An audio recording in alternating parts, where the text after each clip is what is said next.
ঘোষণাপত্রটা আসলে এত বিস্তৃত ইতিহাস সাধারণত ঘোষণাপত্রে থাকে না। ঘোষণাপত্র একেবারে সংক্ষিপ্ত হয়। আমাদের যে একটা বৃহত্তর রাষ্ট্র সংস্কারের জন আকাঙ্ক্ষা ছিল সেটা কিছুটা একটা অনিশ্চয়তা তৈরি হয়েছে। ওয়ালটন এখন দেশের সীমানা পেরিয়ে পৌঁছে গিয়েছে 50টিরও বেশি দেশে।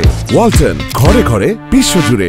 আমরা প্রত্যাশা করেছিলাম যে জুলাই সনদের আইনগত একটা ভিত্তি এই ঘোষণাপত্রে থাকবে, অন্তত প্রয়োজনীয় বিষয়গুলো বাস্তবায়ন, যেগুলো নির্বাচনের আগে সেগুলো নির্বাচনের আগে হবে এবং যেগুলো নির্বাচনের পরে সেগুলো নির্বাচনের পরে হবে। কিন্তু ঘোষণাপত্রে আমরা লক্ষ্য করেছি যে যেটা বলা হয়েছে যে আগামী সংসদ বাস্তবায়ন করবে। সেই ক্ষেত্রে আসলে আমাদের যে একটা বৃহত্তর রাষ্ট্র সংস্কারের জন আকাঙ্ক্ষা ছিল সেটা কিছুটা একটা অনিশ্চয়তা তৈরি হয়েছে যে আসলে সামনের সংসদ কিংবা যারা সরকার গঠন করবে সেটা কতটুকু কি বাস্তবায়ন করবে।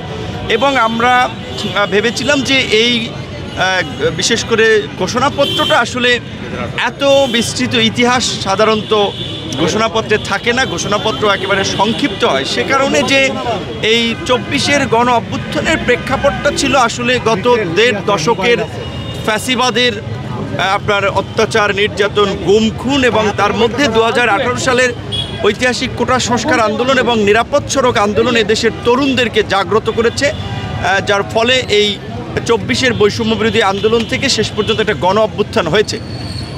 সেই ক্ষেত্রে আমাদের কাছে মনে হচ্ছে যে বিস্তৃত ইতিহাস এবং মূল বিষয়ের চেয়ে অন্যান্য কিছু বিষয় চলে এসেছে। তারপরে আমরা দেশ জাতির স্বার্থে আমরা এটাকে ওয়েলকাম করি। আর যেহেতু জুলাই সনদ এখনও ঘোষণা হয় নাই, জুলাই সনদটা সেটি নিয়ে আমাদের আলাপ আলোচনা থাকবে এবং অন্যান্য রাজনৈতিক অংশীজনদের সাথে আমরা আলাপ আলোচনা করে একটা আনুষ্ঠানিক প্রতিক্রিয়া জানাবো।